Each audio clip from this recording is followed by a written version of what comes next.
नमस्कार dear student, SPS study point के इस यूट्यूब प्लेटफॉर्म पे एक बार फिर से आप सभी साथियों का बहुत बहुत स्वागत है। आज की इस वीडियो के माध्यम से बीएससी फोर्थ सेमेस्टर का ऑब्जेक्टिव क्वेश्चन पेपर मैं सॉल्व कराने वाला हूं। ये क्वेश्चन पेपर 2025 और 26 सत्र का है, जो कि अभी हाल ही में सिद्धार्थ यूनिवर्सिटी द्वारा आयोजित कराया गया है। ऐसे विद्यार्थी जो सिद्धार्थ यूनिवर्सिटी के हैं वो सभी लोग अपनी आंसर की चेक कर लेंगे, और जिन विद्यार्थियों का एग्जाम ऑब्जेक्टिव पैटर्न पर होने जा रहा है उन सभी विद्यार्थियों के लिए मोस्ट इंपॉर्टेंट होगा, जिसमें सबसे प्रमुख यूनिवर्सिटी है Raja Mahendra Pratap Singh state university Aligarh, MJPRU Bareilly विश्वविद्यालय, मां शाकुंभरी विश्वविद्यालय, या आप सीएसजेएमयू कानपुर विश्वविद्यालय से हो, आपका आगरा यूनिवर्सिटी हो, या आप दीनदयाल उपाध्याय गोरखपुर विश्वविद्यालय के स्टूडेंट हो, आप राम मनोहर लोहिया अवध यूनिवर्सिटी के स्टूडेंट हैं, तो आप सब के लिए ये क्लास मोस्ट इंपॉर्टेंट होगी। जैसा कि दोस्तों मैं थंबनेल में भी संलग्न कर देता हूं कि किस यूनिवर्सिटी के लिए इंपॉर्टेंट है, लेकिन और जब मैं क्लास स्टार्ट करता हूं तब भी मेरा प्रयास ये रहता है कि मैं सभी यूनिवर्सिटी के नाम यहाँ पर बता दूं। फिलहाल कुछ यूनिवर्सिटी ऐसी हैं जिनके मैंने यहाँ पर नाम नहीं लिए हैं, लेकिन वहां पर भी ऑब्जेक्टिव एग्जाम होते हैं, तो सभी के लिए मोस्ट इंपॉर्टेंट होगा। सबसे इंपॉर्टेंट चीज ये है कि फोर्थ सेमेस्टर में बॉटनी का जो पेपर टाइटल है वो है इकोनॉमिक बॉडी बॉटनी एथनोमेडिसिन एंड साइटोकेमिस्ट्री, ये आपका पेपर टाइटल है, और यह पेपर पूरा ऑब्जेक्टिव पैटर्न पर है। इस प्रश्न पत्र में टोटल आप देखेंगे तो 100 क्वेश्चंस पूछे गए थे, और ये 24/4/2026 को आयोजित कराया गया पेपर है। ठीक है, इस बात का आप सब विशेषकर ध्यान रखेंगे। और इस प्रश्न पत्र में टोटल 100 क्वेश्चन दिए गए जिनको मैं सॉल्व कराऊंगा। यहाँ से रिपीटेड प्रश्न आपके पेपर में देखने को मिलेंगे, क्योंकि सेम पाठ्यक्रम होने की वजह से जो ऑब्जेक्टिव पैटर्न पर पेपर होता है, यहाँ से लगभग ये मानकर चलेगा कि 85% क्वेश्चंस रिपीट होते हैं। ये मैं इसलिए कह रहा हूँ क्योंकि विगत में 3 वर्षों से आप सबको जो है बीएससी की क्लास दे रहा हूँ। साथ ही साथ आप सिद्धार्थ यूनिवर्सिटी के स्टूडेंट ने देखा होगा जो हमारी इस वीडियो को देख करके गए थे, इसके प्रीवियस वाली, उसमें से ही प्रश्न पूछा गया था। तो चलिए स्टार्ट करते हैं आज की इस क्लास को और सॉल्व करते हैं इस प्रश्न पत्र को। पहला क्वेश्चन जिसमें है कि डिमॉन्स्ट्रेशन ऑफ प्लांट मीन्स, यानी पौधों को पालतू बनाने का अर्थ क्या है। तो इसमें ऑप्शन दिया गया जंगली पौधों को नष्ट करना, तो जंगली पौधों को नष्ट करना ये पालतू बनाने से संबंधित नहीं है। दूसरा ऑप्शन है कि bringing wild plants under cultivation, यानी जंगली पौधों को खेती के अंतर्गत लाना, तो आंसर इसमें हो जाएगा ऑप्शन नंबर बी, यही आपका सही उत्तर है। पालतू बनाने का अर्थ यह होता है कि किसी जंगली प्रजाति को इंसानी देखरेख में उगाना। इसमें पौधों की उसकी प्राकृतिक स्थिति को देख करके खेतों में लाया जाता है ताकि उनके भोजन या अन्य लाभ प्राप्त कर सके। ठीक है, और इसमें देखें सी ऑप्शन दिया गया पौधे का निर्यात करना, तो ये आयात निर्यात तो इसमें है नहीं, क्योंकि यहाँ पर पालतू बनाने की बात हो रही है। ऑप्शन नंबर डी आपका दिया गया केवल संकरण, केवल हाइब्रिडाइजेशन, तो हाइब्रिडाइजेशन होगा नहीं। हाइब्रिडाइजेशन में क्या होता है, ये एक प्रकार का सुधार तरीका तो है, लेकिन डिमॉन्स्ट्रेशन की परिभाषा ये सही नहीं है। तो फिलहाल पौधों को पालतू बनाने का अर्थ है जंगली पौधों की को खेती के अंतर्गत लाना, आंसर हो जाएगा ऑप्शन नंबर बी। प्रश्न नंबर 2 जिसमें है the major cereal crop is, मुख्य अनाज फसल पूछा गया है, तो मुख्य अनाज फसल जो है वो है गेहूं, आंसर हो जाएगा ऑप्शन नंबर सी इस प्रश्न का सही उत्तर, क्योंकि दुनिया के बड़े हिस्सों में गेहूं और चावल ये मुख्य आहार हैं। ठीक है, तो विकल्प में गेहूं दिया गया है, तो आंसर इसमें हो जाएगा ऑप्शन नंबर सी। बात करेंगे आपके ग्राम यानी चना, मटर और सोयाबीन, तो ये जो है मुख्य अनाज की श्रेणी में नहीं आते हैं। चना यानी जो है चना और सोयाबीन ये दलहन और तिलहन की श्रेणी में आते हैं। ठीक है, तो पूछा गया था मुख्य अनाज, तो मुख्य अनाज हो जाएगा गेहूं।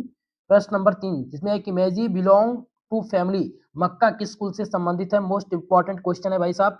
यहाँ पर ध्यान रखेंगे कि मक्का जो है ये पोएसी कुल से संबंधित है। किस कुल से, पोएसी कुल से संबंधित है। मक्का, गेहूं, चावल और बांस जैसे सभी जो घास प्रजाति के पौधे हैं वो पोएसी कुल से आते हैं, जिन्हें पहले ग्रैमनीस कहा जाता था। ये जो है ग्रैमनीस से संबंधित है। बाकी अगर हम फेबेसी की बात करें तो फेबेसी कुल, देखिए फेबेसी क्या है, तो फेबेसी ये दालों का परिवार है, फेबेसी कुल दालों का परिवार है।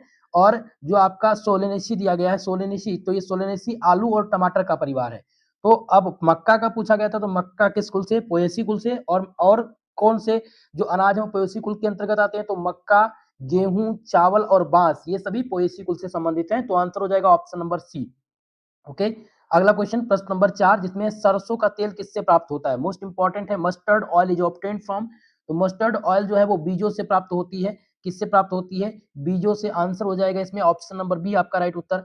नेक्स्ट क्वेश्चन बहुत ही मोस्ट इंपॉर्टेंट है और बार बार का रिपीटेड प्रश्न रहा है, 15 आपका प्रश्न नंबर 5 जिसमें कि जैव ईंधन का जैव ईंधन फसल का उदाहरण, बायोफ्यूल क्रॉप एग्जाम्पल, तो बायोफ्यूल क्राफ्ट का एग्जांपल कौन है? चावल। चावल क्या बायोफ्यूल है? बिल्कुल नहीं है भाई साहब, ये चावल इसमें और आपका रॉन्ग आंसर हो जाएगा। गेहूं भी नहीं है। जेट्रोफा प्लांट आंसर हो जाएगा option number C.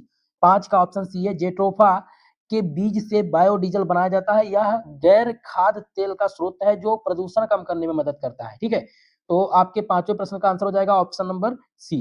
Next question लेंगे प्रश्न नंबर 6, जिसमें green house cultivation is mainly used for. Green house खेती का उपयोग मुख्य रूप से किसके लिए किया जाता है? वर्षा आधारित फसल के लिए। बी ऑप्शन दिया गया है जिसमें है कि नियंत्रित वातावरण में खेती। ऑप्शन सी है वनस्पतिक पौधे, और डी है मरुस्थलीय पौधे। तो आंसर इसमें हो जाएगा ऑप्शन नंबर आपका बी। क्या हो जाएगा? कंट्रोल्ड इन्वायरमेंट कल्टीवेशन, यानी कि नियंत्रित वातावरण में खेती। ये क्या कहलाती है? ये ग्रीन हाउस खेती का मुख्य उपयोग जो है वो नियंत्रित वातावरण में खेती करने के लिए। ग्रीन हाउस में तापमान, आर्द्रता यानी ह्यूमिडिटी और प्रकाश को नियंत्रित किया जाता है ताकि बेमौसमी फसलें हैं वो संवेदनशील तरीके से प्राप्त हो सके। तो आंसर हो जाएगा ऑप्शन नंबर बी। प्रश्न नंबर 7, जिसमें है कि नारियल का तेल प्राप्त होता है। कोकोनट ऑयल जो ऑब्टेन्ड फ्रॉम तने से प्राप्त होता है या पत्तियों से प्राप्त होता है या फिर बीज के भ्रूणपोष से? तो मोस्ट इंपॉर्टेंट है, मैंने इस प्रश्न को सॉल्व करा रखा था पहले भी कि नारियल का जो तेल है वो किससे प्राप्त होता है? वो एंडोस्पर्म ऑफ सीड से प्राप्त होता है, बीज के भ्रूणपोष से। तो इसमें आंसर हो जाएगा ऑप्शन नंबर सी आपका राइट उत्तर। ठीक है, नारियल का सफेद हिस्सा जो गिरी है वो वैज्ञानिक रूप से एंडोस्पर्म होता है जिसे सुखा करके तेल निकाला जाता है। प्रश्न नंबर 8, जिसमें है कि gladiolus is mainly grown for. Gladiolus मुख्य रूप से किसके लिए उगाया जाता है? तो ये मुख्य रूप से उगाया जाता है कट फ्लावर्स के लिए। किसके लिए? कटे हुए फूल के लिए ये मेनली उगाया जाता है। तो ग्लेडियोलस अपनी सुंदर फूलों की टहनियों के लिए प्रसिद्ध है जिसका उपयोग हम गुलदस्ते सजावट में कटिंग फ्लावर के रूप में करते हैं। तो आंसर हो जाएगा ऑप्शन नंबर सी इस प्रश्न का राइट उत्तर। प्रश्न नंबर 9, जो कि मोस्ट इंपॉर्टेंट है, hydroponics. Hydroponics means growing plant. Hydroponics का अर्थ है पौधों को उगाना मिट्टी में। तो हाइड्रोपोनिक्स एक ऐसी तकनीकी है जिसमें हम बिना मिट्टी के पौधों को उगा सकते हैं। तो यहाँ पर पहला ऑप्शन तो आपका रॉन्ग हो जाएगा। दूसरा है बिना मिट्टी के पोषक घोल का उपयोग करके पौधों को उगाना। ये ऑप्शन नंबर 20 में राइट उत्तर हो जाएगा। इस तकनीकी में मिट्टी का उपयोग नहीं होता है। पौधों की जड़ों को पानी में रखा जाता है जिससे वह सभी आवश्यक खनिज लवण न्यूट्रिएंट्स जो है वो उसको प्राप्त होते रहते हैं। तो 9 नंबर में ऑप्शन बी आपका राइट उत्तर है। प्रश्न नंबर 10, जो कि है IPR stand for, most important है। आईपीआर का फुल फॉर्म क्या है? तो इंटेलेक्चुअल प्रॉपर्टी राइट्स। आंसर हो जाएगा ऑप्शन नंबर 20 प्रश्न का सही उत्तर। देखिए, इंटेलेक्चुअल प्रॉपर्टी राइट ये किसी व्यक्ति के मानसिक आविष्कार, कला या खोज पर उनकी कानूनी अधिकार को दर्शाता है जिसे पेटेंट या कॉपीराइट कहते हैं। तो आंसर इसमें क्या हो जाएगा? 10 नंबर में ऑप्शन नंबर बी। प्रश्न नंबर 11, जिसमें कपास का रेशा प्राप्त होता है, मोस्ट इंपॉर्टेंट है। Cotton fibre is obtained from. ये किससे प्राप्त होते हैं भाई साहब? ये सीड से प्राप्त होते हैं, सीड हेयर से, यानी बीज के रेशों से प्राप्त होते हैं। किससे प्राप्त होते हैं? कपास के रेशे वास्तव में बीज की सतह पर उगने वाले इंडी इंडीडर्मल हेयर्स होते हैं जो स्टीम से जूट या सन प्राप्त होते हैं इससे। ठीक है, तो 11 नंबर में ऑप्शन सी आपका राइट उत्तर हो जाएगा। प्रश्न नंबर 12 नंबर प्रश्न है, green house help in. Green house किसमें सहायता करता है? तो ग्रीन हाउस उत्पादकता को बढ़ाने में बहुत ही हेल्पफुल है। आज के दैनिक जीवन में सबसे ज्यादा यूज किया जा रहा है ग्रीन हाउस का। ठीक है, ये अनुकूल वातावरण मिलने के कारण पौधों को तेजी से बढ़ाते हैं और कीटों से सुरक्षित रखते हैं जिससे फसल की पैदावार जो होती है वो बढ़ जाती है। प्रश्न नंबर 13, जिसमें है कि हाइड्रोपोनिक्स हाइड्रोपोनिक्स में विदेशी पत्तेदार सब्जियां में शामिल है। तो चावल ये आपका होगा नहीं क्योंकि चावल पत्तेदार सब्जियां है नहीं। इसमें गेहूं नहीं होगा, इसमें ल्यूटियस हो जाएगा। आंसर हो जाएगा ऑप्शन नंबर सी। ठीक है, ल्यूटियस यानी सलाड लीफ, ये हाइड्रोपोनिक्स में उगाई जाने वाली सबसे लोकप्रिय विदेशी सब्जी है क्योंकि यह पानी में बहुत अच्छी तरह से विकसित होती है। तो 13 नंबर प्रश्न का ऑप्शन सी सही उत्तर हो जाएगा। प्रश्न नंबर 14, जिसमें rubber is obtained from. Rubber किससे प्राप्त होता है? पत्ती से प्राप्त होता है, लेटेक्स से प्राप्त होता है या फूल या फल से?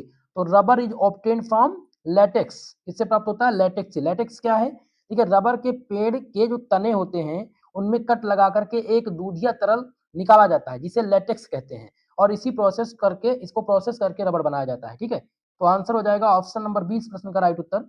प्रश्न नंबर 15, जिसमें एथेनोबॉटनी में फील्ड वर्क में शामिल है, जिसमें प्रश्न नंबर ऑप्शन नंबर 1 प्रयोगशाला, बी आपका है जनजातीय समुदाय के साथ बातचीत, सी है रासायनिक विश्लेषण और डी है ऊतक संवर्धन। तो इसमें सही उत्तर आपका हो जाएगा ऑप्शन नंबर बी। ध्यान दीजिएगा ऑप्शन कौन सा हो जाएगा, बी, जनजातीय समुदायों के साथ बातचीत। ये एथेनोबॉटनी में फील्ड वर्क का शाब्दिक अर्थ है। तो एथेनोबॉटनी की बात करें तो पौधों में स्थानीय लोगों यानी विशेषकर आदिवासी के बीच में संबंध जो होता है उसी का यह अध्ययन है, और जिसमें वैज्ञानिक गांव में जाकर के उनके पारंपरिक ज्ञान को नोट करते हैं और जानकारी करते हैं। तो 15 का ऑप्शन बी सही उत्तर हो जाएगा। प्रश्न नंबर 16 नंबर क्वेश्चन जिसमें है कि आयुर्वेद चिकित्सा की एक प्रणाली है जो निम्नलिखित में से किस देश से है। Ayurveda is system of medicine from which country, जिसमें चाइना, बी है भारत, सी ऑप्शन दिया गया है आपका मिस्र और डी है यूनान। तो राइट उत्तर हो जाएगा ऑप्शन नंबर बी भारत। देखिए भाई साहब, आयुर्वेद विश्व की प्राचीनतम चिकित्सा प्रणालियों में से एक है जिसकी उत्पत्ति हमारे भारत से हुई थी। तो आंसर इसमें हो जाएगा ऑप्शन नंबर बी। प्रश्न नंबर 17 जिसमें है कि पवित्र उपवन ऐसे क्षेत्र हैं जहां पर पौधों को नष्ट किया जाता है।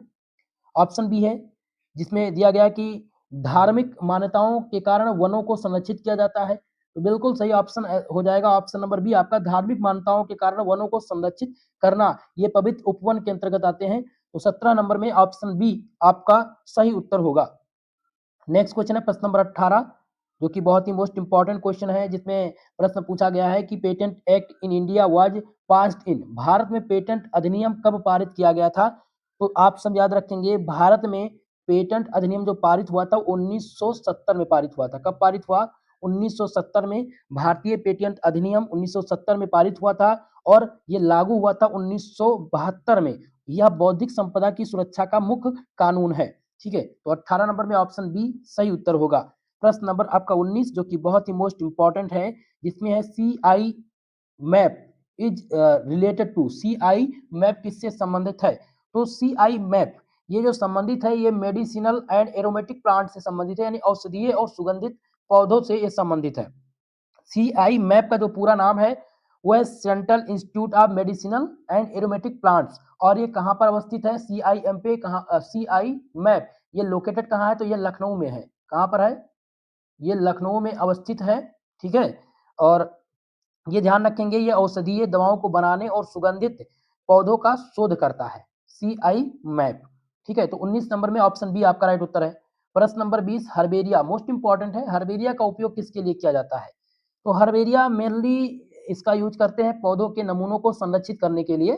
इसमें आंसर हो जाएगा ऑप्शन नंबर बी, 20 नंबर का ऑप्शन बी हो जाएगा। हर्बेरिया एक ऐसी जगह है जहां पौधों के नमूनों को सुखा करके उनको दबा करके कागज की सीट पर चिपका करके रखा जाता है जिससे भविष्य के अध्ययन के लिए संरक्षित रह सके। ठीक है, तो आंसर इसमें हो जाएगा मेरे भाई ऑप्शन नंबर बी। प्रश्न नंबर आपका 21 जो कि मोस्ट इंपॉर्टेंट है, TRIPS एग्रीमेंट रिलेटेड टू, यानी कि TRIPS समझौता किससे संबंधित है। ये समझौता है वो इंटेलेक्चुअल प्रॉपर्टी राइट से संबंधित है, यानी कि बौद्धिक संपदा संरक्षण। ठीक है, ये किससे संबंधित है, TRIPS intellectual property protection act से संबंधित है, जिसे बौद्धिक संपदा संरक्षण अधिनियम कहते हैं। TRIPS का अर्थ क्या होता है, trade related except of intellectual property right. ये विश्व व्यापार संगठन WTO द्वारा बनाया गया एक अंतरराष्ट्रीय समझौता है जो कॉपीराइट, ट्रेडमार्क और पेटेंट जैसे अधिकारों की रक्षा करता है। तो 21 में ऑप्शन बी आपका राइट उत्तर हो जाएगा। प्रश्न नंबर 22 जिसमें है कि एक्लिप्टा अल्बा को सामान्यता कहा जाता है। तो इसको सामान्यता क्या कहते हैं, महाभिंगराज। ये महाभिंगराज का जो है बोटेनिकल नाम है। भिंगराज का वैज्ञानिक नाम क्या दिया गया है, तो वैज्ञानिक नाम इसका है एलिक्टा अल्बा। यह बालों के स्वास्थ्य के लिए एक प्रकार की प्रसिद्ध आयुर्वेदिक जड़ी बूटी है। ठीक है, जिसका तेल निकाला जाता है, ज्यादातर यूज करते हैं इसको बालों में। तो 22 नंबर का ऑप्शन नंबर सी आपका राइट उत्तर हो जाएगा। मोस्ट इंपॉर्टेंट है मेरे भाई। और क्वेश्चन नंबर आपका 23 इसमें बोटेनिकल नाम ऑफ तुलसी, तुलसी का वनस्पतिक नाम पूछा गया है जो कि मोस्ट इंपॉर्टेंट है। तो तुलसी का वनस्पतिक जो नाम है वो है ओसिमम सैक्टिवम। आंसर हो जाएगा ऑप्शन नंबर 20 प्रश्न का सही उत्तर। तुलसी का सबसे सामान्य वैज्ञानिक नाम जो है वो क्या है, ओसिमम सैक्टिवम है। ठीक है, और इसलिए आंसर हो जाएगा ऑप्शन नंबर बी।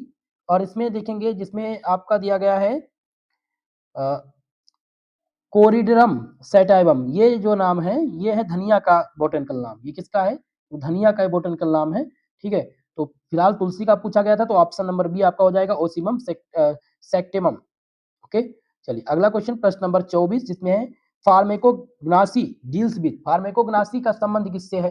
तो फार्मेकोग्नासी जो है ये इसका संबंध है, किससे संबंध है? इसका संबंध है प्राकृतिक स्रोतों से प्राप्त कच्ची औषधियों का अध्ययन, study of crude drug from natural resources. Option number 20 प्रश्न का राइट उत्तर हो जाएगा। यह विज्ञान की वह शाखा है जिसमें प्राकृतिक स्रोत जैसे पौधे, जानवर, खनिज से मिलने वाली जो कच्ची दवाएं हैं उनके भौतिक, रासायनिक और जैविक गुणों का अध्ययन किया जाता है। ठीक है, और ये पूरी प्रक्रिया क्या कहलाती है? फार्मेकोग्नासी कहलाती है। तो ऑप्शन नंबर आपका बी सही है 24 नंबर प्रश्न का आंसर। 25 नंबर प्रश्न है example of rhizome drug is, rhizome औषधि का उदाहरण इनमें से पूछा गया है। तो राइजोम औषधि का जो उदाहरण है वो है अदरक। आंसर इसमें हो जाएगा ऑप्शन नंबर बी आपका राइट उत्तर। अदरक यानी जिंजर और हल्दी ये राइजोम प्रकंद के उदाहरण है। जमीन के नीचे एक रूपांतरित तना होता है जिससे प्राप्त होते हैं। ठीक है, चलिए अगला क्वेश्चन प्रश्न नंबर 26 जिसमें stem use as drug is, दवा के रूप में प्रयुक्त तना कौन सा है? तो दवा के रूप में प्रयुक्त तना की बात हो रही है, इसमें तना पूछा गया है। तो इसमें यहाँ पर ध्यान रखेंगे दालचीनी, दालचीनी जो है ये दवा के रूप में इसका प्रयोग किया जाता है। आंसर इसमें से आपका हो जाएगा ऑप्शन नंबर ए। दालचीनी वास्तव में पेड़ की छाल से प्राप्त होती है जो तने का हिस्सा है। विकल्प में अन्य सभी जो है ऑप्शन दिए गए जैसे चावल है, गेहूं है, चना है, तो ये बीज नहीं है। ठीक है, तो इसलिए ये सभी ऑप्शन आपके रॉन्ग हो जाएंगे, इसमें दालचीनी ही सही ऑप्शन आपका होगा। ठीक है, चलिए अगला क्वेश्चन प्रश्न नंबर 27 जिसमें है आर्गेनोलेप्टिक्स मूल्यांकन में शामिल है। तो आर्गेनोलेप्टिक मूल्यांकन में शामिल है सेंसस ऑर्गन, संवेदी अंग इसमें सम्मिलित है। आंसर इसमें हो जाएगा ऑप्शन नंबर बी आपका राइट उत्तर। जब हम किसी औषधि की शुद्धता की जांच अपने ज्ञानेंद्रियों द्वारा सूंघ कर, चख कर या छू कर करते हैं तो उसे क्या कहते हैं? आर्गेनोलेप्टिक एवोल्यूशन कहते हैं, यानी कि एजुकेशन कहते हैं। तो ये आपका हो जाएगा संवेदी अंग, करेक्ट उत्तर। ठीक है, 27 का ऑप्शन बी सही उत्तर है। प्रश्न नंबर 28 जिसमें ट्रेडमार्क प्रोटेक्ट, ट्रेडमार्क क्या पूछा गया है? कि ट्रेडमार्क सुरक्षा प्रदान करता है। मोस्ट इंपॉर्टेंट क्वेश्चन है भाई साहब। तो ट्रेडमार्क जो है ये ब्रांड नाम और प्रतीकों को सुरक्षा प्रदान करता है। आंसर इसमें हो जाएगा ऑप्शन नंबर बी। ठीक है, ट्रेडमार्क किसी कंपनी का नाम, लोगो या स्लोगन की रक्षा करता है ताकि कोई दूसरा उसका उपयोग करके ग्राहकों को गुमराह ना कर सके। तो इसमें आंसर हो जाएगा ऑप्शन नंबर बी। प्रश्न नंबर 29 जिसमें है आडूसा, आडूसा का उपयोग किसके लिए किया जाता है? तो आडूसा वेसिका का जो उपयोग है ये किसके लिए करते हैं भाई साहब? इसमें याद रखेंगे इसका उपयोग किया जाता है खांसी के इलाज में, इसके खांसी के इलाज में इसका उपयोग किया जाता है। और ये एक प्रकार की प्रसिद्ध आयुर्वेदिक जड़ी बूटी है जिसमें बलगम को निकालने और खांसी अस्थमा में राहत देने का एक प्रभावित जो है प्रभावी तरीका होता है। आंसर हो जाएगा ऑप्शन नंबर बी इस प्रश्न का राइट उत्तर। प्रश्न नंबर 30 जिसमें है कि दवाओं में मिलावट का अर्थ क्या है? मोस्ट इंपॉर्टेंट है मेरे भाई, दवाओं में मिलावट का अर्थ पूछा गया है। तो इसमें सही उत्तर हो जाएगा ऑप्शन नंबर बी, दवाओं में घटिया पदार्थों का मिलाना। ठीक है, mixing of inferior substance with drug, लाभ कमाने के लिए असली दवाओं में वैसे ही दिखाने वाली सस्ती या कम गुणवत्ता वाली चीज को मिलाना, ये एडल्ट्रेशन कराना, ये क्या कहलाता है? ये दवाओं में मिलावट का अर्थ कहलाता है। आंसर हो जाएगा इसमें ऑप्शन नंबर बी आपका राइट उत्तर। दोस्तों थोड़ा डिटेल में मैं आज चल रहा हूँ थोड़ा सा ऑप्शन को समझा के, तो क्या आप सबको क्लास समझ में आ रही है? तो प्लीज कमेंट के माध्यम से बताने का प्रयास कीजिएगा। आप सब वीडियो को लाइक कर दीजिएगा, चैनल पर नए हैं चैनल को सब्सक्राइब कर लीजिएगा, क्योंकि आपके लाइक और सब्सक्राइब से हमें मनोबल मिलता है। आप सबसे आशा करूंगा कि आप सब मेरे मनोबल को बनाए रखेंगे, टूटने नहीं देंगे। ठीक है, आप सबका एक लाइक और एक कमेंट मेरे लिए ऊर्जा देता है ताकि मैं और सुचारू तरीके से आप सबके लिए क्लास ला सकूं। आप सबकी जो भी रिक्वायरमेंट है आप कमेंट बॉक्स में कमेंट करके बताने का प्रयास कीजिएगा, मैं उसके आधार पर आप सबके लिए क्लास लाऊंगा। अगला क्वेश्चन प्रश्न नंबर 31 जिसमें टिंचर क्या पूछा गया? टिंचर है, टिंचर क्या है? तो टिंचर एक प्रकार का एल्कोहलिक एक्सट्रैक्ट ऑफ हर्ब्स है, यानी जड़ी बूटियों का एल्कोहलिक्स आर्क। आंसर हो जाएगा इसमें ऑप्शन नंबर बी। जब किसी जड़ी बूटी के गुणों को निकालने के लिए इथेनॉल एल्कोहल में डुबोकर रखा जाता है तो जो प्राप्त तरल होता है उसको क्या कहते हैं? टिंचर कहते हैं। आंसर हो जाएगा ऑप्शन नंबर बी। प्रश्न नंबर 32 जिसमें है एंडोग्राफिक पेनिकुलेटा को आमतौर पर कहा जाता है। तो इसको आमतौर पर क्या कहा जाता है दोस्तों? ये बहुत ही इंपॉर्टेंट है। तो इसका कालमेघ, इसमें सही उत्तर हो जाएगा आपका कालमेघ। ठीक है, इसे कालमेघ का वैज्ञानिक जो नाम है वो है एड्रोग्राफिक पेनिकुलेटा, जिसे जंगलों का राजा भी कहा जाता है और यह लीवर के लिए बहुत अच्छा होता है। तो 32 नंबर में ऑप्शन सी सही है। प्रश्न नंबर 33 जिसमें है कि पॉलिट्स है, क्या पूछा गया है? पालिट्स। तो पालिट्स क्या है?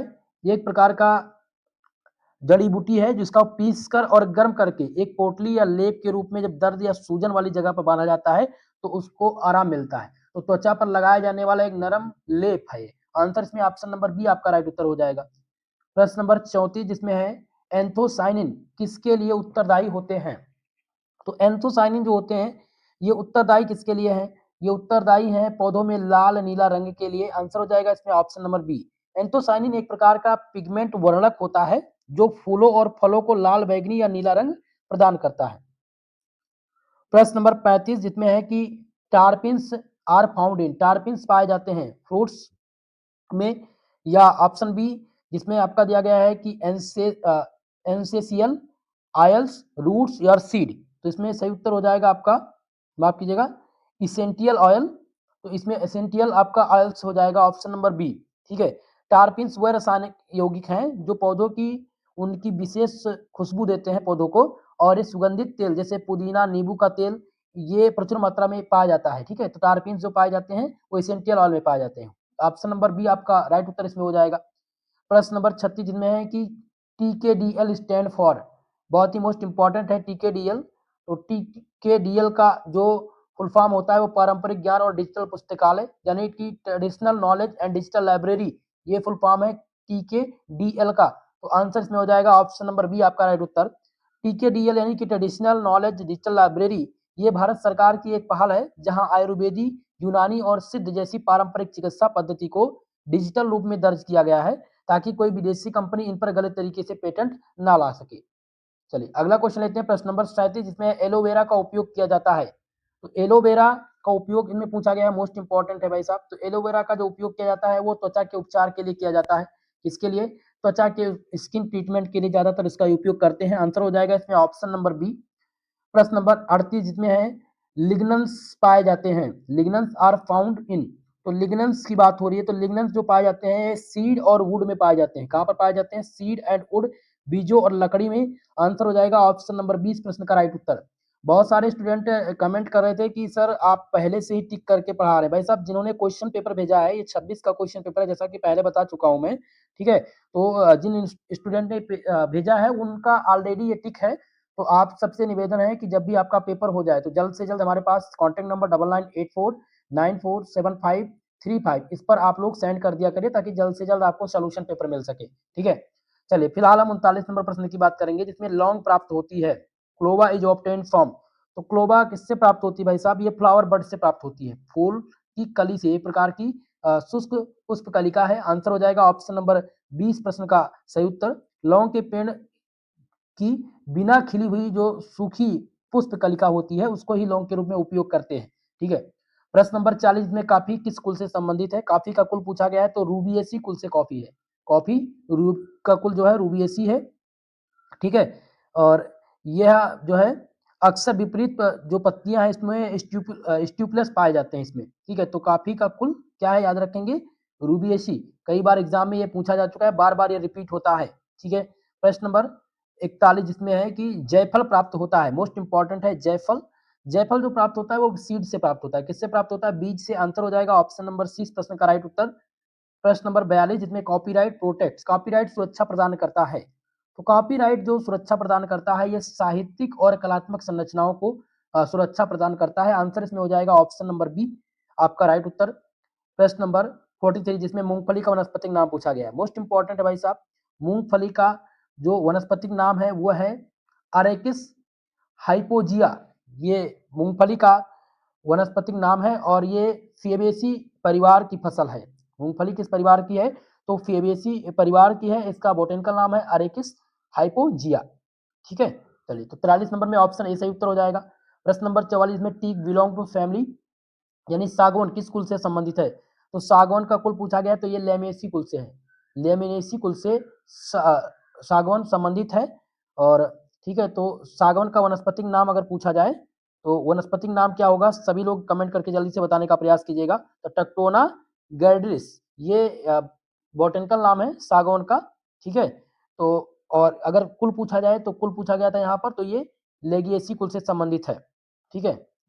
जिसमें लेमिनेसी माफ कीजिएगा, लेमिनेसी है, यहाँ पर टाइपिंग मिस्टेक है, जिसको लेगेसी लिखते हैं, लेगेसी भी लिख सकते हैं, लेमिनेसी। ठीक है, तो आपका आंसर इसमें हो जाएगा ऑप्शन नंबर बी, 44 नंबर का आंसर।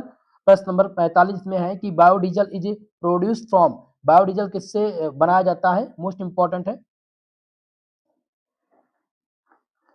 पहला ऑप्शन जिसमें चावल, तो चावल ऑप्शन होगा नहीं। बी है तिलहन, ऑयल सीड, क्या ये ऑयल सीड से बनाया जाता है, बिल्कुल सही ऑप्शन है, ऑयल सीड से ही बनता है। Biodiesel is प्रोडक्टेड from oil seed, answer इसमें हो जाएगा ऑप्शन नंबर बी। बायोडीजल उन पौधों के बीज से निकाला जाता है जिसमें तेल की मात्रा अधिक होती है, जैसे जेट्रोफा या सोयाबीन। प्रश्न नंबर 46 नंबर क्वेश्चन है कि खेती वाले पौधों के उद्गम केंद्रों का सिद्धांत किसने प्रस्तावित किया था। The theory of centre of origin cultivated plant was proposed by, तो ये बेबीलोय के द्वारा प्रतिपादित किया गया था, NI बेबीलोय। आंसर इसमें हो जाएगा ऑप्शन नंबर 20 प्रश्न का राइट उत्तर। इनका पूरा नाम था निकोलाई बेबीलोय। ये दुनिया के विभिन्न क्षेत्रों की पहचान इन्होंने की थी जहां पर आधुनिक फसलें पहली बार उत्पन्न हुई थी। ठीक है, तो 46 में ऑप्शन आपका सही उत्तर है ऑप्शन नंबर बी। ठीक है, चलिए भाई अगला क्वेश्चन, प्रश्न नंबर 47 और 47 नंबर क्वेश्चन है कि सागौन की लकड़ी को किसके माफ कीजिएगा, इसके किस गुण के कारण महत्व दिया जाता है। सागौन पूछा गया है कि सागौन की लकड़ी को इसके किस गुण के कारण इसको सबसे अधिक महत्व दिया जाता है। तो सबसे अधिक महत्व इसलिए दिया जाता है क्योंकि दीमक और सड़न के प्रतिरोधी इसके पास क्षमता होती है। ठीक है, इसमें सागौन की लकड़ी में प्राकृतिक तेल होते हैं जिससे दीमक, टर्मिट्स और नमी से जो होने वाली सड़न है इससे बच जाती है। ठीक है, और ये फर्नीचर के लिए बहुत अच्छी होती है, इसलिए आंसर हो जाएगा ऑप्शन नंबर 20 प्रश्न का राइट उत्तर। प्रश्न नंबर 48 में बोटेनिकल नेम ऑफ सनफ्लावर, सूरजमुखी का वनस्पतिक नाम पूछा गया मेरे भाई। तो सूरजमुखी का जो वनस्पतिक नाम है वो क्या दिया गया है, वो है हेलियंस एनुअस। आंसर इसमें हो जाएगा ऑप्शन नंबर ए प्रश्न का राइट उत्तर। और ये किस परिवार का है, तो ये कंपोजिटी परिवार का जो है पौधा है। आंसर हो जाएगा इसमें ऑप्शन नंबर ए इस प्रश्न का सही उत्तर। प्रश्न नंबर 49 इसमें है चावल को पालतू बनाने का काम मुख्य रूप से कहां पर हुआ था। तो चावल को पालतू बनाने का काम जो मुख्य रूप से हुआ था वो इंडो चीन क्षेत्र में हुआ था। कहां पर हुआ था, इंडो चाइना रीजन। आंसर हो जाएगा ऑप्शन नंबर 20 प्रश्न का सही उत्तर। क्योंकि इतिहासकार के अनुसार चावल यानी कि ओराइजा सटाइवा की खेती की शुरुआत जो है वो दक्षिण पूर्वी एशिया और इंडो चीन के क्षेत्रों में हुई थी, इसलिए आंसर इसमें से हो जाएगा ऑप्शन नंबर बी आपका राइट उत्तर। ठीक है, चलिए नेक्स्ट क्वेश्चन की तरफ बढ़ते हैं। अगला क्वेश्चन प्रश्न नंबर 50 ध्यान दीजिएगा, और इसमें पूछा गया है कि ग्रीन हाउस में गुलाब की खेती के लिए आदर्श तापमान क्या है। चलिए बताने का जल्दी से प्रयास कीजिएगा, इसका आंसर क्या होगा। ऑप्शन ए जिसमें दिया गया 5 से 10 डिग्री सेंटीग्रेड, बी ऑप्शन जिसमें 18 से 28 डिग्री सेंटीग्रेड। तो सही ऑप्शन हो जाएगा बी। देखिए गुलाब को खिलने के लिए जो माध्यम तापमान की आवश्यकता होती है वो 18 से 28 डिग्री का तापमान जरूरी होता है, क्योंकि इसमें वृद्धि और फूलों की गुणवत्ता जो होती है वो सबसे अच्छी होती है। तो आंसर हो जाएगा ऑप्शन नंबर बी। प्रश्न नंबर 51 जिसमें है वह संगठन जो TRIPS का प्रशासन करता है वो है। तो the organisation of administrator TRIPS is, तो इसमें आंसर हो जाएगा WTO। आंसर हो जाएगा option number C, World Trade Organisation, विश्व व्यापार संगठन, ये TRIPS समझौते की देखरेख करता है।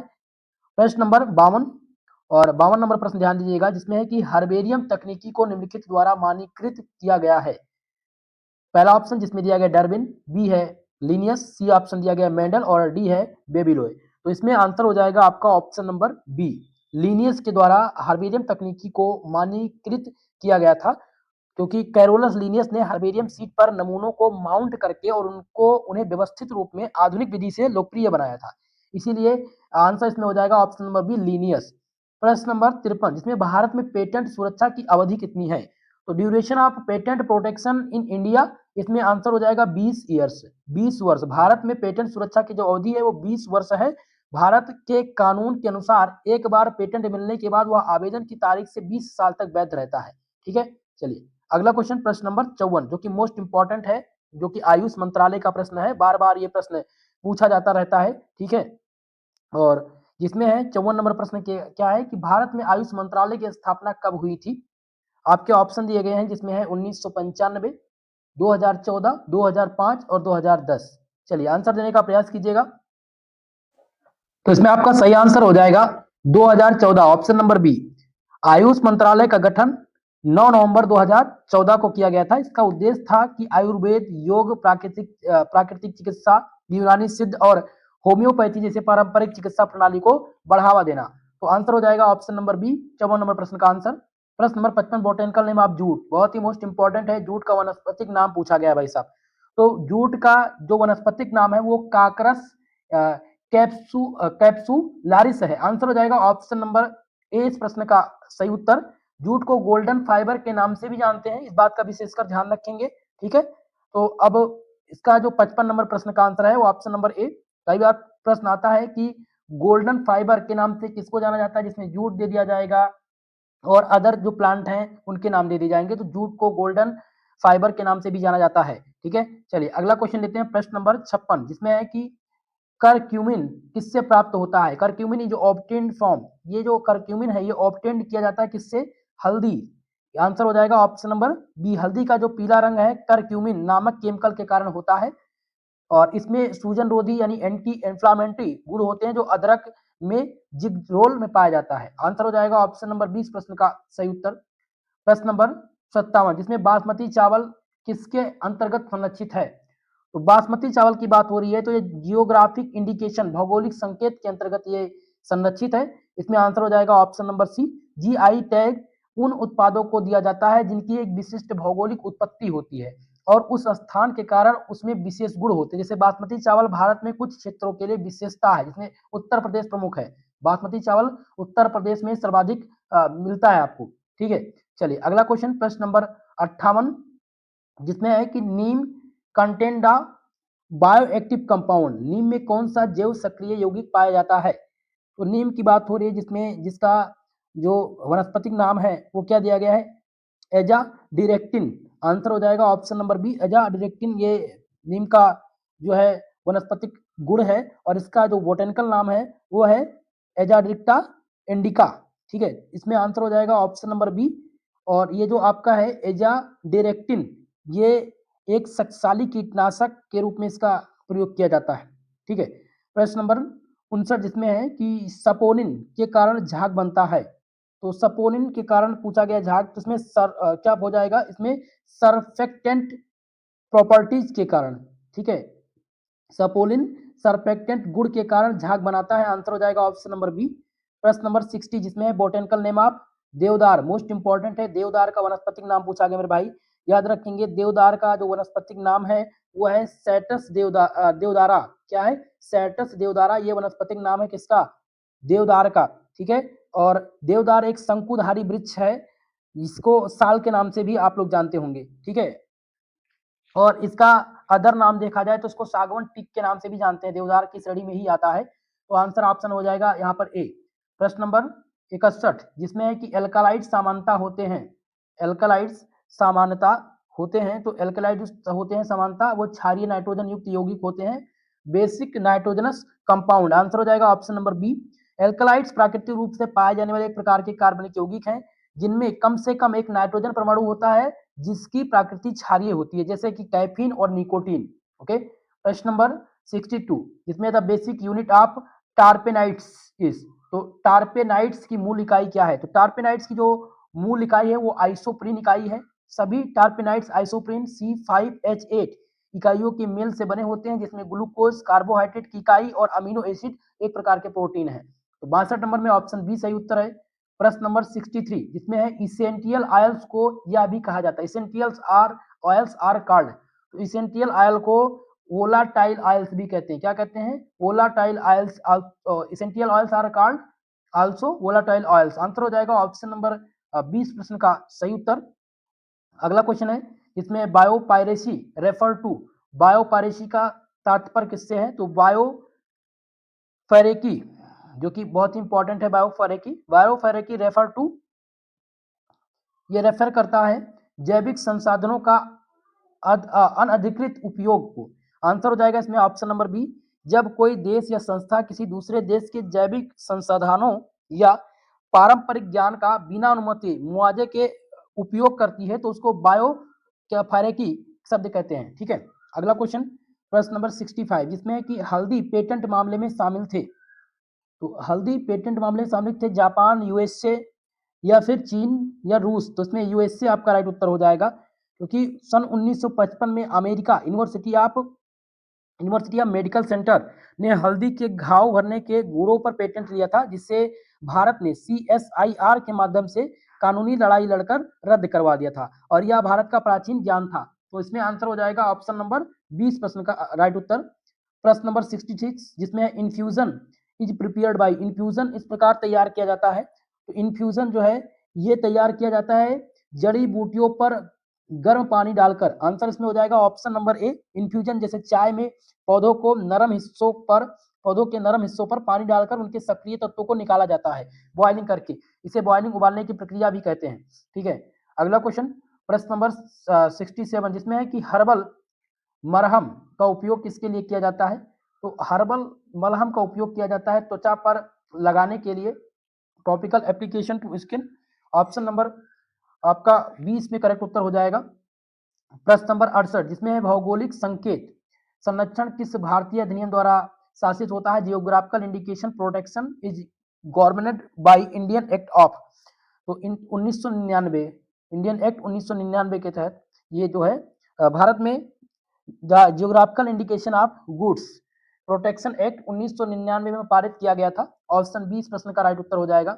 प्रश्न नंबर 69 जिसमें हर्बल कैप्सूल में होते हैं, तो हर्बल कैप्सूल में होते हैं क्या? जड़ी बूटियों का चूर्ण होता है ये। आंसर इसमें हो जाएगा ऑप्शन नंबर बी। प्रश्न नंबर 70 जिसमें हल्दी में होते हैं, तो हल्दी में क्या होते हैं भाई साहब?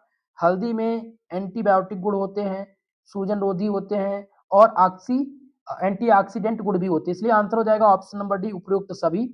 प्रश्न नंबर 71 जिसमें रबर के पौधे में लैटिक्स वाहिकाओं को कहा जाता है, तो लैटिक्स वाहिकाएं क्या है? जो सफेद पदार्थ निकलता है रबर के पौधे से, उसे लैटिक्स कहा जाता है। तो इसकी वाहिकाओं को क्या कहते हैं? तो इसकी वाहिकाओं को जो कहते हैं वो क्या कहते हैं? लैटी सिफरस। आंसर हो जाएगा option number C. Option number C इस क्वेश्चन का सही उत्तर हो जाएगा। प्रश्न नंबर 72 जिसमें है कि काढ़ा कैसे तैयार किया जाता है? तो काढ़े की बात हो रही है भाई साहब, ध्यान दीजिएगा। काढ़ा जो तैयार किया जाता है ये जड़ी बूटियों को पानी में माफ कीजिएगा उबाल कर तैयार किया जाता है, boiling of herbs in water. ठीक है, आंसर हो जाएगा ऑप्शन नंबर बी इस प्रश्न का सही उत्तर। प्रश्न नंबर 73 पवित्र उपवन किसके उदाहरण हैं? तो पवित्र उपवन की बात हो रही है, तो जो उपवन है ये स्व स्थान संरक्षण इन सीटू कंजर्वेशन के अंतर्गत आते हैं, इसमें आंसर हो जाएगा ऑप्शन नंबर बी आपका राइट उत्तर। प्रश्न नंबर 74 जो कि मोस्ट इंपॉर्टेंट है, जिसमें लोक वनस्पतिक आंकड़े मुख्य रूप से किसके माध्यम से एकत्र किए जाते हैं? तो मुख्य रूप से एकत्र किए जाते हैं किसके माध्यम से? क्षेत्रीय सर्वेक्षण के माध्यम से, फील्ड सर्वेज। आंसर हो जाएगा इसमें ऑप्शन नंबर बी। लोक वनस्पतिक विज्ञान एथनोबॉटनी में वैज्ञानिक आदिवासी क्षेत्रों या गांव में जाकर वहां के लोगों से पौधों के पारंपरिक उपयोग की जानकारी जुटाते हैं, इसलिए इसमें फील्ड सर्वे सबसे महत्वपूर्ण भूमिका निभाता है।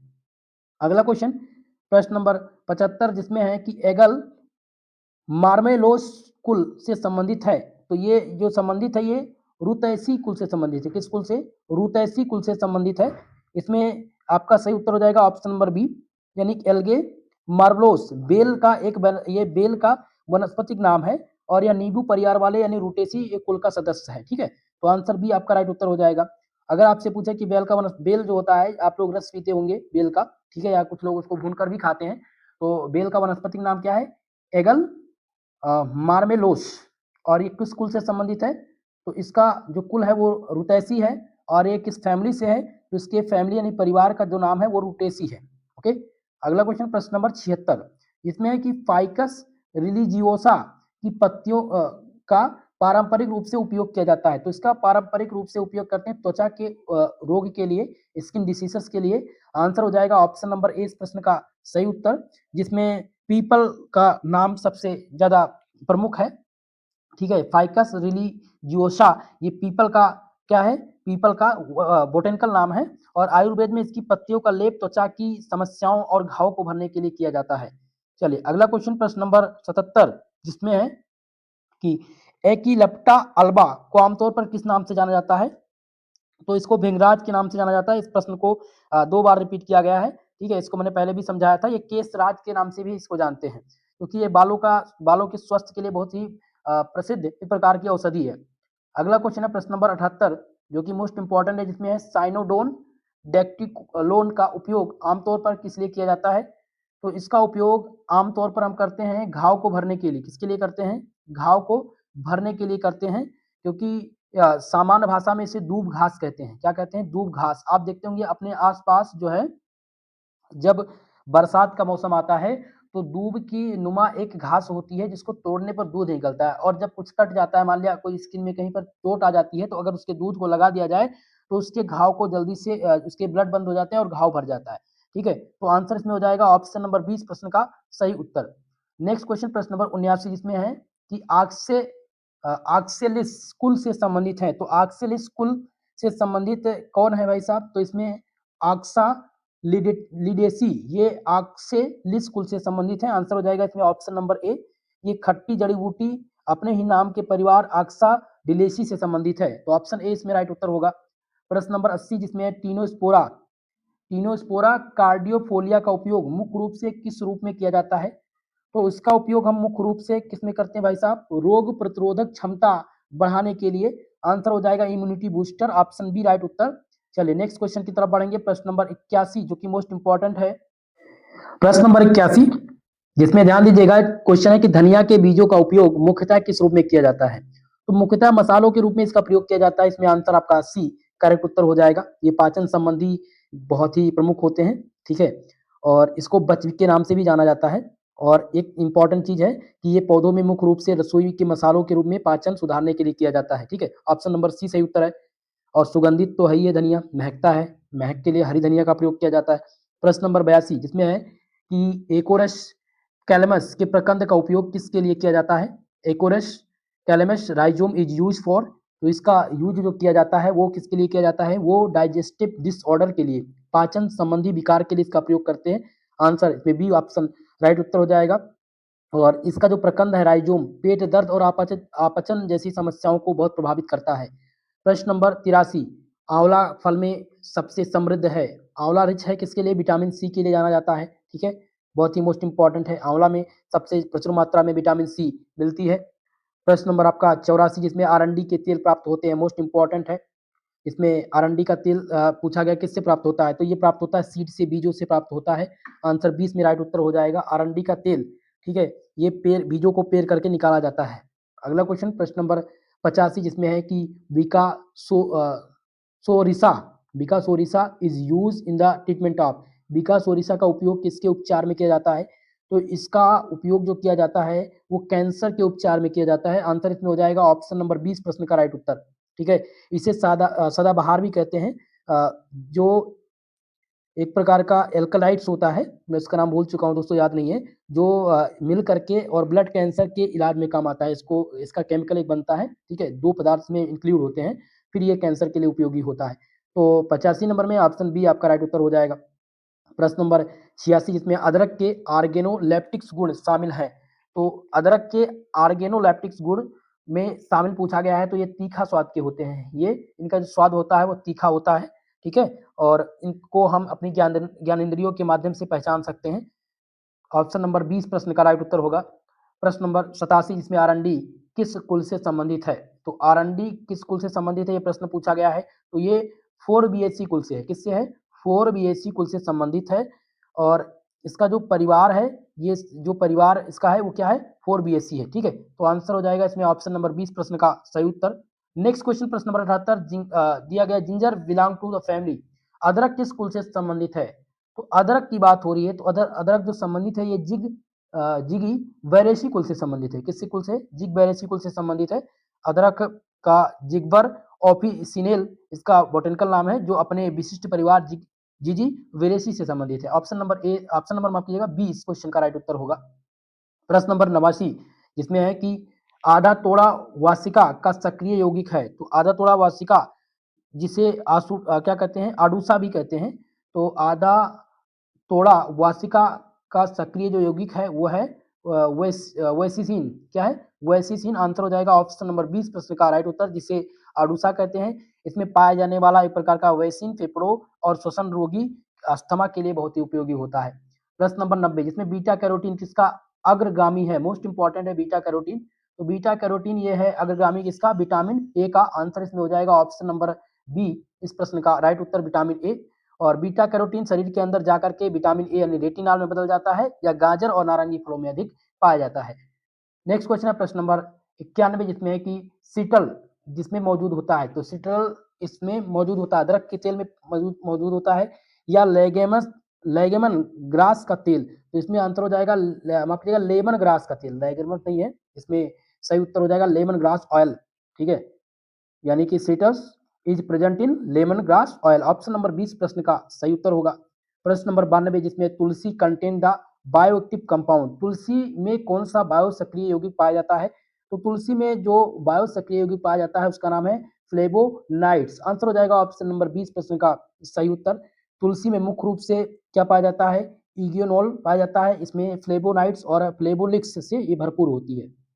प्रश्न नंबर 39 में है CARI वर्क ऑन, CARI किसके लिए वर्क करता है, तो ये वर्क करता है दोस्तों एरोमेटिक प्लांट्स के लिए, सुगंधित पौधे के लिए।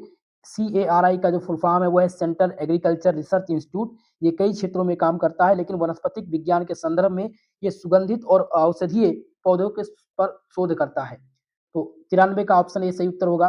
प्रश्न नंबर 94 स्ट्रॉबेरी किस कुल से संबंधित है, मोस्ट इंपॉर्टेंट है, सोरेसी कुल से संबंधित है। किस कुल से, सोरेसी कुल से स्ट्रॉबेरी संबंधित है, और स्ट्रॉबेरी गुलाब के परिवार यानी कि रोएसी कुल से संबंधित है। ठीक है, तो इसमें आंसर हो जाएगा, इसका परिवार जो है स्ट्रॉबेरी का वो क्या हो जाएगा, रोएसी, और कुल कौन सा हो जाएगा, तो कुल इसका हो जाएगा, माफ कीजिएगा, स्ट्रॉबेरी का कुल ये रोसेसी है, और स्ट्रॉबेरी का परिवार अगर पूछा जाए तो ये ध्यान रखेंगे इसका जो परिवार है वो रोसेसी और इससे संबंधित एक है, एक वर्ड मैं भूल चुका हूँ, याद नहीं है मुझे। ठीक है, माफ कीजिएगा, इस क्वेश्चन के लिए मैं इसको पिन कर दूंगा। तो स्ट्रॉबेरी का कुल है, तो ये आप जानते हैं रोसेसी कुल से संबंधित है। ठीक है, तो परिवार इसमें याद नहीं है मुझे, परिवार मैं बाद में बता दूंगा आपको अगले वीडियो में। ठीक है, प्रश्न नंबर 95 जिसमें CI मैप स्थित है, तो CI मैप जो है ये स्थित है लखनऊ में। कहाँ पर स्थित है, लखनऊ में स्थित है, central institute of medicinal and aromatic plant institute. अगला क्वेश्चन प्रश्न नंबर 96 जिसमें NMPB स्टैंड फॉर, NMPB का पूरा नाम क्या है, तो NMPB का पूरा नाम है नेशनल मेडिसिनल प्लांट बोर्ड, राष्ट्रीय औषधीय पादप बोर्ड। इसमें आंसर हो जाएगा ऑप्शन नंबर ए प्रश्न का राइट उत्तर। यह भारत सरकार का एक बोर्ड है जो औषधीय पौधों के संरक्षण और खेती की देखरेख करता है। प्रश्न नंबर 97 जिसमें टीनोस्पोरा कार्डियोफोलिया को कहा जाता है, तो इसको कहा जाता है गुडची। आंसर हो जाएगा ऑप्शन नंबर सी इस प्रश्न का राइट उत्तर। ये गिलोय का आयुर्वेदिक नाम है। ठीक है, गिलोय का वनस्पतिक नाम क्या है, टीनोस्पोरा कार्डियोफोलिया। अगला क्वेश्चन प्रश्न नंबर 98 जिसमें है कि यूनानी चिकित्सा पद्धति का विकास मुख्य रूप से कहां पर हुआ है, तो यूनानी चिकित्सा पद्धति का मुख्य रूप से जो विकास हुआ है ये कहां पर हुआ है, तो ये यूनान में हुआ है। आंसर हो जाएगा ऑप्शन नंबर 20 प्रश्न का राइट उत्तर। प्रश्न नंबर 99 कोको बीन्स में क्या होता है, मोस्ट इंपॉर्टेंट है दोस्तों, कोको बीन्स की बात हो रही है, तो इसमें थियोब्रोमीन पाया जाता है। क्या पाया जाता है, थियोब्रोमीन। आंसर इसमें हो जाएगा ऑप्शन नंबर बी। थियोब्रोमीन एक प्रकार का क्या है, उत्तेजक पदार्थ है।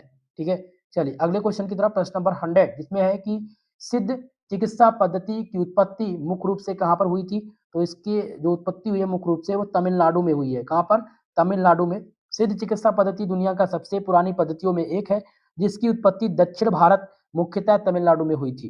दोस्तों आज के इस पेपर में 100 क्वेश्चंस पूछे गए थे जिनको मैंने अपने हिसाब से 100% सॉल्व करा दिया है। इसमें 2 से 4 प्रश्न ऐसे हो सकते हैं जिनके आंसर आपको सस्पेंस लगे, तो आप कमेंट बॉक्स में कमेंट कर दीजिएगा। बाकी दोस्तों मैंने अपने हिसाब से 100% एग्जैक्ट आंसर आपको बताने का प्रयास किया है। जिन भी स्टूडेंट को उनका पीडीएफ चाहिए टेलीग्राम चैनल पर आप जा सकते हैं, वहां पर आपको मिल जाएगा, जिसका लिंक डिस्क्रिप्शन बॉक्स में दिया गया है। सभी साथी से निवेदन करेंगे कि वीडियो को अपने सभी दोस्तों के साथ शेयर कर दीजिएगा, और हमारे चैनल पर नए हैं तो चैनल को सब्सक्राइब जरूर कर लीजिएगा। आज के लिए बस इतना ही, मिलते हैं नेक्स्ट वीडियो में, तब तक के लिए जय हिंद जय भारत।